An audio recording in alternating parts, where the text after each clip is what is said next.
All right.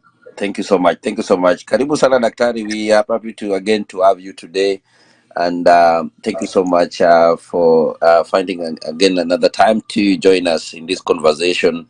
We really appreciate your time, and everybody here is ready to listen of what you want to say today.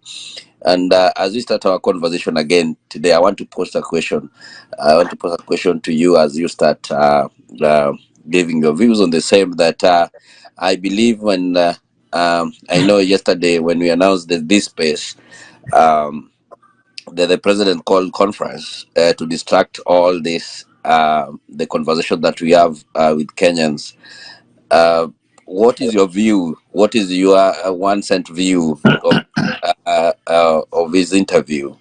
And then we go to the topic of today, that tomorrow's demonstration. Thank you so much, Dr. Karibu sana.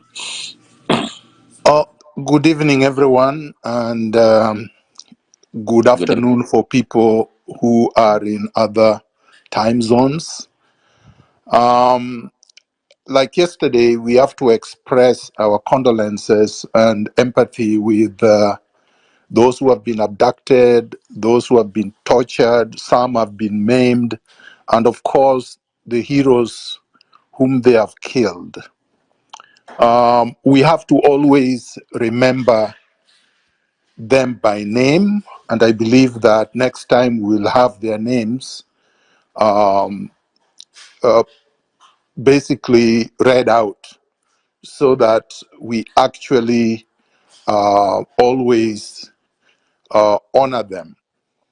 I know that Rex is one of the people that have been honored, but there are a lot of people that have lost their lives. And I think it is important, whether they were participating in the protest or not, that we honor them. The little boy who was shot. Daktari, maybe just an interruption. There's a few names that we have. I can read them out, Yeah, and then go you ahead. proceed. so, so number one on the list is the doctor who was actually giving out medical services during demonstration, Dr. Margaret Oyuga. May her soul rest in peace. We have Rex Kanyeki Masai. May his soul rest in peace. We have Franco Court, another legion. We have Nick Adams. Another Mataya, we have Eric Njeru. Another hero, we have David Chege, Ian Kea, Belinda Cheng, Edwin Otieno, Eric Otieno, Eric Shieni, Bisley Kamau, Erickson Mutisia, Credo Oyaro, 17 years old, Emmanuel Tata, and then Ibrahim Kamau Wanjiko. This was a list that was out before the young boy was shot. Is it 8 times or 12 times? The one that the president thinks she's still alive. She's in school. I guess today she went to school, and tomorrow she'll also join us in the Maandamano in Nairobi and the various sides parts of the country. So, Daktari, So continue. Thank you for the thank mail. you, Kinsman. Let me start by saying we should stop calling Ruto president. Part of the struggle is the use of language. If we don't revolutionize our language, demystify and delegitimize oppressors, we are giving them power over us. It has to start with how we think and how we use language. Ruto lost legitimacy by the manner in which he has handled the protests. Not only did he hire goons, people who were not even police officers, and gave them guns to target protesters who are unarmed and peaceful and cause havoc in the country in all areas of Kenya.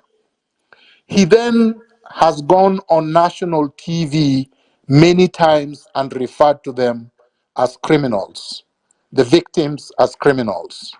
So yesterday, what you saw legitimacy. He then declared to all Kenyans that he doesn't get it. He's not just alienated from Kenyans, he's not just completely cold-blooded and heartless. He wants to tell Kenyans that he's proud of his killers, the snipers that they stationed in parliament and all other areas, the people who are shooting aimlessly into the crowds. He's basically daring the country, utadu. What are you going to do? And that is why tomorrow and any other day subsequent, the country must show Ruto that we own Kenya, that he doesn't own us, that having voted for him, and by the way, he did not even win the majority of Kenyans. He won the majority of the votes, 50 plus 1, according to the IBC. That does not give you ownership over a people. The fact that you supported me does not give me power over you forever. It doesn't mean that if I turn around and abuse you, if I turn around and steal from you, if I turn around and brutalize you or brutalize your family, if I devalue your values, then you still support me. No, there is no such thing. In a democracy, we must earn support every single day. And Ruto no longer has our support. He went on national TV in order to turn away viewers from our space, our X space, and basically refused to answer every single question that was given to him. And then turn around and denied things that are so obvious that you would wonder, is this man normal? It is no longer just a question of Ruto is cold-blooded. Ruto seems to be convinced that he's God Almighty, that there is nothing we can do to him. And so we have to get our country back. I believe, and I've said this many times, that we have to be focused. These are the things people are saying, these are the things people are doing, demanding, oh, where are you? Be in the forefront, blah, blah, blah. These are NIS and Ruto's tricks. Because it doesn't really matter where we are. Our brother who spoke from Zimbabwe is in Zimbabwe, but he's giving us inspiration. He's standing with us in solidarity. Our struggle is being watched everywhere. Our struggle is giving inspiration to everybody. And we can't fail ourselves. Because what happens when we fail? Then we give Ruto basically authority and power to pick each one of you and then assassinate, disappear, torture, maim, or force into exile. So this is a collective struggle. I just want to urge everyone that we have to be united in the struggle. Because of course, if we are divided, he's going to win over us. And as I said yesterday, and I continue to say, this is an intergenerational struggle, even if led by Gen Zs and the millennials. The issues we are dealing with, the issues of impunity, the issues of corruption, the issues of abuse of power, the issues of strangulation of all institutions of governance, these are not issues that affect one generation. So the moment we allow the message that everybody else should keep quiet, that only Gen Z should speak, that the only people that are feeling the pinch is a generation called Gen Zs, we are losing it. Because even Generation Alpha, the boy who was killed in Rongai, is not a Gen Z. The other boy that was shot 8 times is not a Gen Z. And some of them were not even in the demonstration. You will be victimized whether you are there or not. A tyrannical state does not distinguish between generations. And we learned this when we were growing up. Some of us have been in this struggle since we were teenagers too, like myself. So and we never stopped struggling, regardless of the contradictions in the struggle. So that's all I want to say for now. Thank you. Thank you so much, Daktari, for that. And I see many people are joining the conversation. Thank you so much. And make 1 million strong tomorrow, and for securing our future or secure the country. That's the way to go. Kumbukeni. 10, Yep.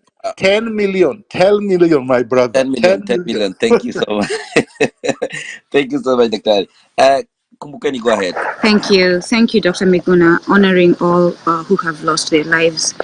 I just want to emphasize on that point that you made, and it's a great point. I have been insisting, speaking on this need to ensure we don't go along with colonial language. Colonial language is very good at keeping us in boxes so that it can best control us. So they decide they're going to call us Gen Z so that they can best control us and control the narrative. We must refuse that. I agree with you. And this is a problem of Kenyans. I know my mother is suffering. When I was in Kenya, I was suffering to put food on the table. My brothers are suffering. My sisters are suffering. The children are suffering. So this is not just a Gen Z issue.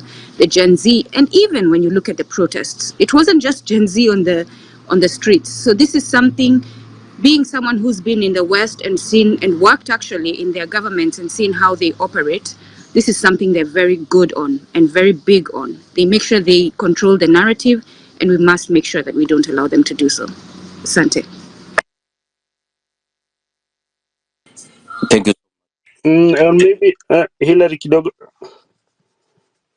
and maybe just to echo on the words of Daktari. Daktari, first of all, thank you so much for your contribution.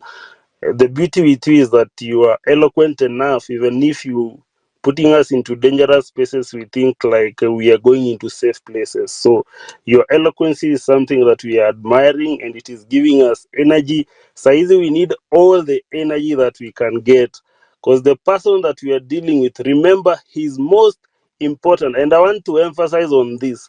Remember, the people that voted for this president were brick and mortar.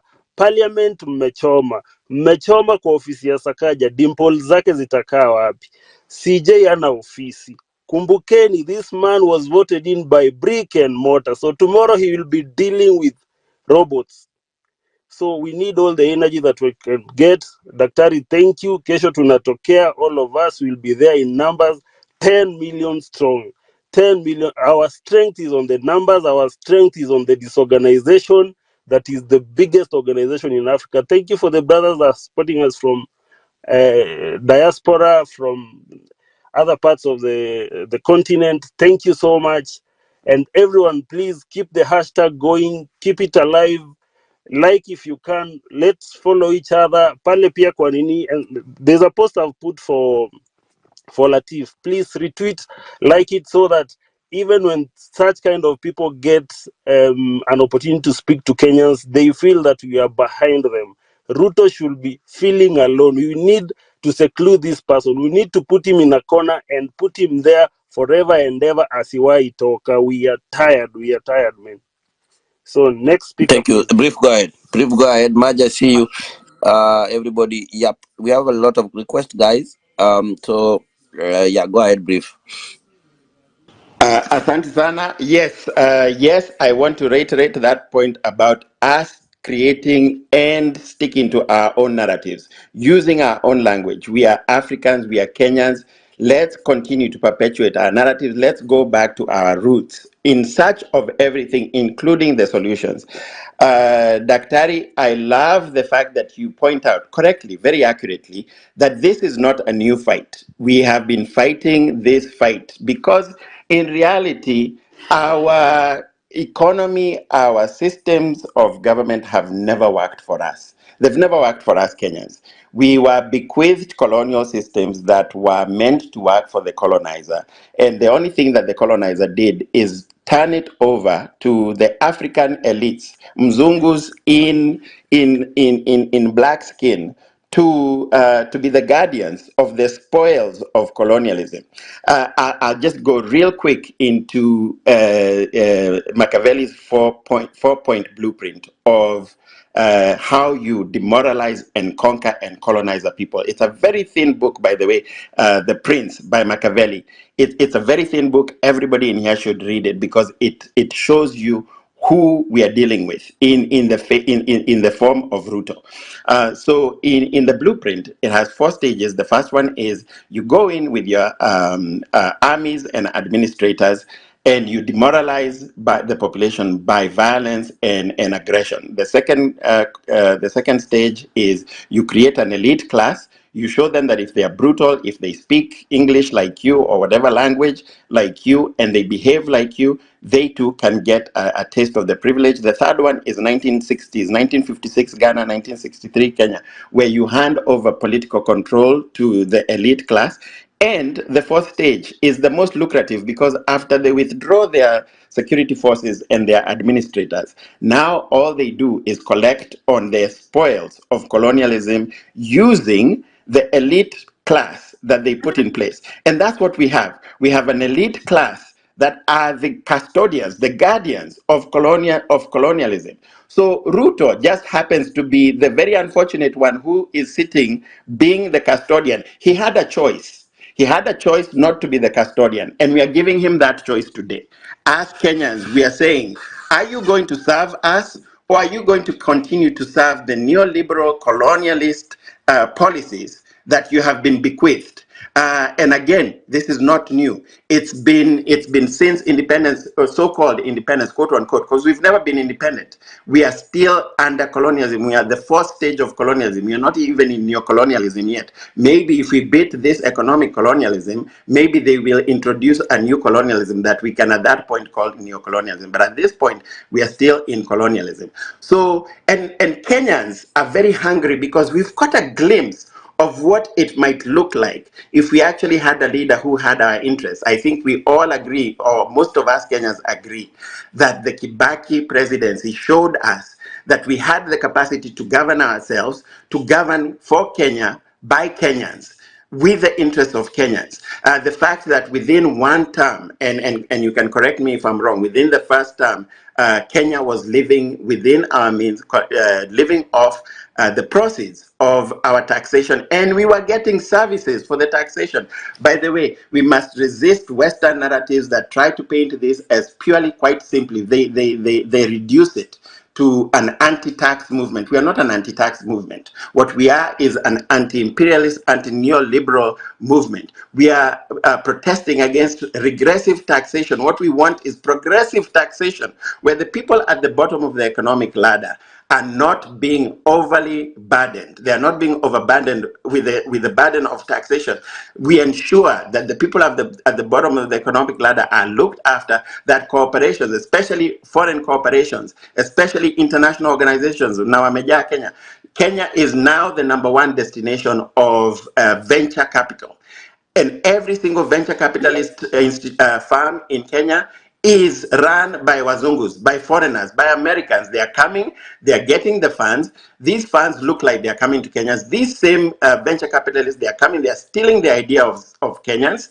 Then they are turning around and killing, bankrupting those companies, cashing out, going to buy properties in Kileleshwa, in Mombasa, in Diani, in Zanzibar. So raising the prices of our homes at the same of our properties at the same time as they are stealing from us, they are stealing our ideas. And by the way, they are stealing our ideas and then killing them, because the only way you can actually cash out is if you bankrupt the company after you've already stolen and patented the ideas. So we have to connect the dots. So William Ruto had a choice to be a leader for Kenya for Kenyans. He has chosen to be a leader who is here to implement IMF policies that overburden, again, the poor, that protect, in particular, Western, European, and American corporations, but foreign corporations in general, foreigners, at the expense of Kenyans. So he needs to make a choice. He needs to be, and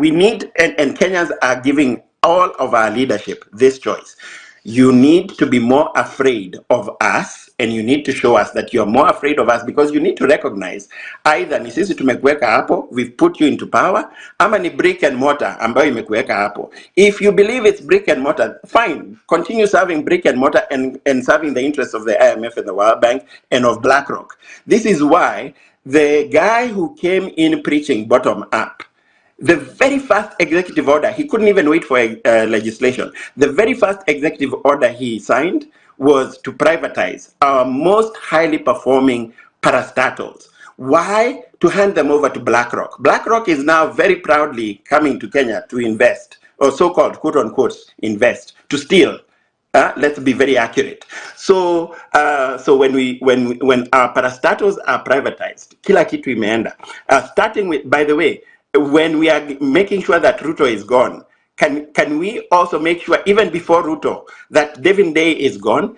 And by the way, there's a process of removing the president, and I don't know exactly what it is. I will admit that, Daktari, you are the lawyer here, but there is one thing. There is a path that is very clear. We need to first start removing the MPs, his supporters, the ones around him, because we can recall our members of parliament. And I can't believe how easy it is. I'm sure you've all seen that video. There's a website where you go, you start the petition for you only need something apparently very small, like 50,000, I believe, signatures to recall your member of parliament. So we need to start by those, because once we have recalled enough MPs, this guy is weak. He can be impeached. Right now, he cannot be impeached because he has the majority in parliament, even though right now wanaogopa kutembelewa.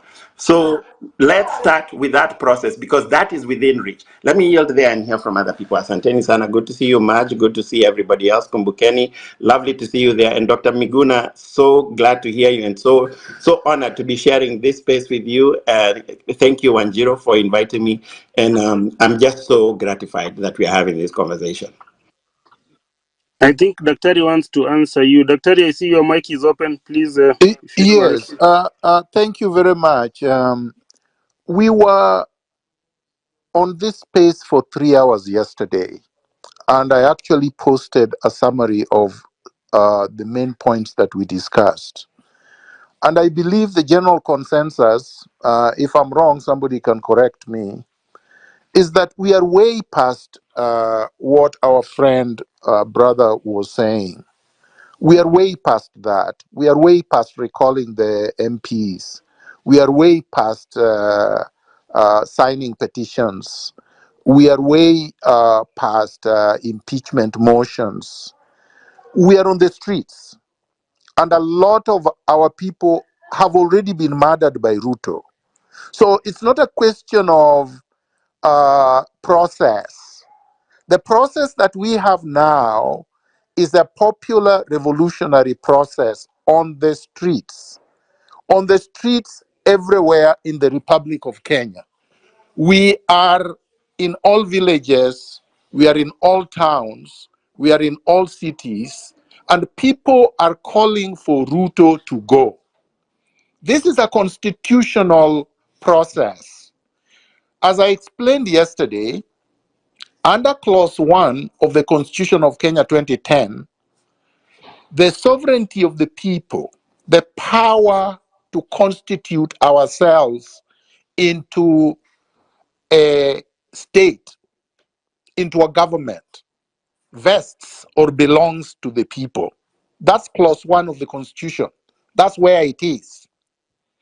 You can choose to govern yourselves through your elected representatives, or you can do so yourselves directly when your elected representatives or quote unquote governors have failed, which is what happened more than 2 weeks ago.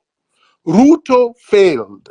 Ruto registered to the people that he failed by forcing Finance Bill 2024 on us, even though Kenyans had told him in petition after petition, protest after protest, and engagement after engagement, that he needed to withdraw it entirely so that he could bring a legislation or bill that was acceptable to the people. He refused. He said, I'm going to do it whether you like it or not. And then he forced his MPs, who are basically robots, to pass it in parliament. And then he was going to sign it had the people not taken over parliament and all spaces in Kenya. In other words, if we don't do what we did last week, we have lost it. We cannot change course and go back and start the process all over again. He occupies and controls the legislature. He controls the National Assembly. He controls the Senate. He controls the county assemblies. He controls the governors, who are robots, headed by Anne Waiguru, the NYS thief.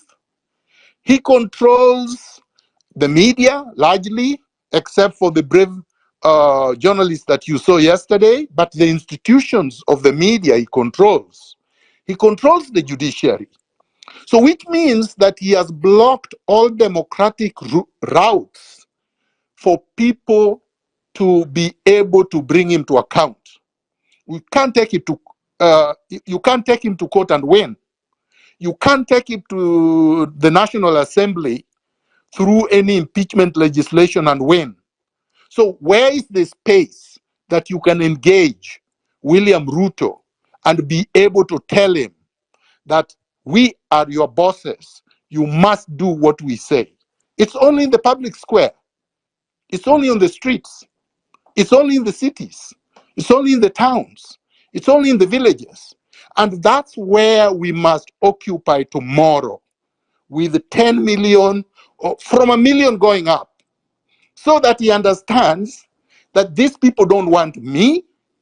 I throw in the towel and we constitute what I've already outlined yesterday, or whatever it is that people believe unanimously is the good process, so that we can have fresh elections. That is entirely constitutional.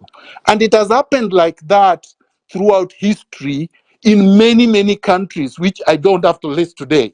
So let's not go back. Let's not give William Ruto respite, a breathing space. Let's move forward. Thank you, Dr.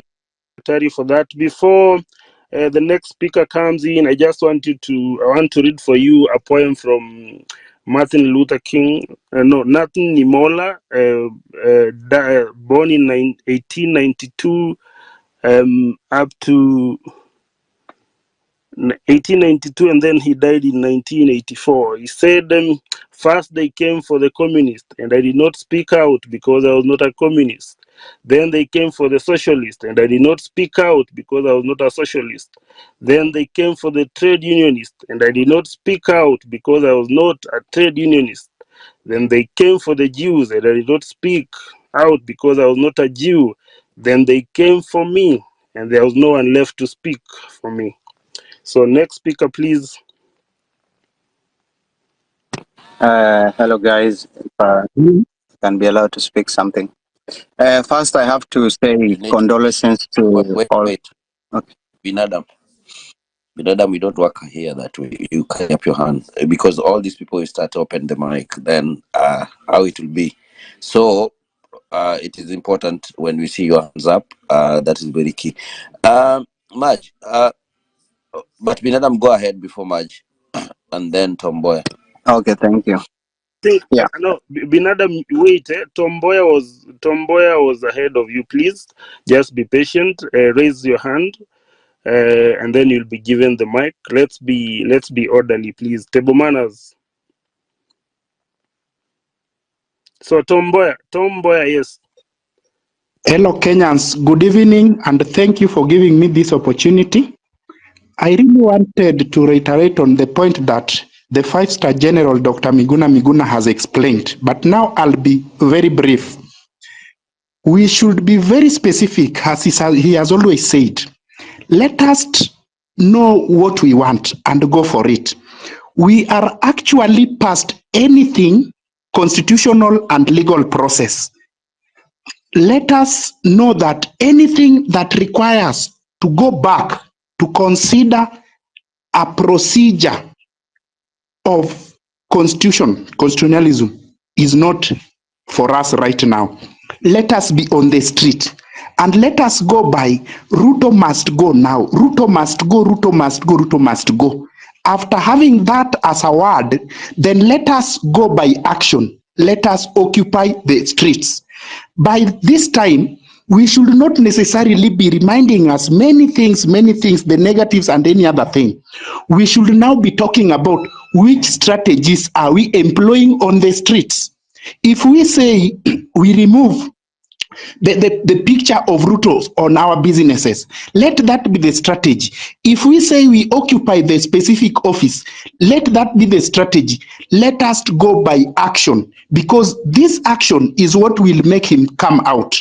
Going by saying that we must recall MPs first before Ruto has gone, that one will just continue taking us into circles. Let us focus on Ruto. As the 5-star general said, let us avoid Weston. Let us avoid his businesses. Let us be specific, and we are going to achieve it. This is a spirit that is now running with us. It is a spirit. Let us go by this spirit. Thank you. I don't want to say much. Thank you. Thank you, thank you. And for the next speaker who is coming in, please, if you voted in Ruto as your president, remember and don't forget that first of all of you guys who are in here, you are criminals. You never voted for him. What voted for him is the 2.6 billion worth of properties that you've spoiled to brick and mortar made our president the man he is today. So please, Bin Adam, go. Okay, thank you so much. And I would like to start by condolences to all the fallen heroes. We're still together in love and in spirit. What I would like to say here is, after watching the interview, you could clearly see that this guy is still a liar and a person who don't want to admit to the mistakes. He doesn't have the empathy. He doesn't feel how it feels to lose someone you know, someone close to you. So when I watched him and he pretends to be following up online, and the only defense he could say, you know, the BBC reported there was no massacre. So it tells you that this guy comes online, but he looks for those loopholes like yesterday. So what I would like to say is, the cause is already on and we can't back, because for us to start regrouping again, if we stop this, it will be very difficult. But one issue I have personally is this: like we say, maandamano, it's every Tuesday and every Thursday, and I think we are giving them a good time to regroup and replan and re-strategize. So that's just my opinion, so that others can try to look at my perspective. Because imagine, since there was Mandamano last Thursday until tomorrow, these people have now good energy. The police have good energy to come to streets tomorrow. But if we make it consistent, like almost every day, we will exhaust them, because we know very clearly that the ratio of a policeman to the citizens, it's 1 to maybe 300. So if we make it every day, we will be able to exhaust these policemen. They can't manage us. And then if we come, like we're saying, make it 10 million strong, we will exhaust all these departments of police and the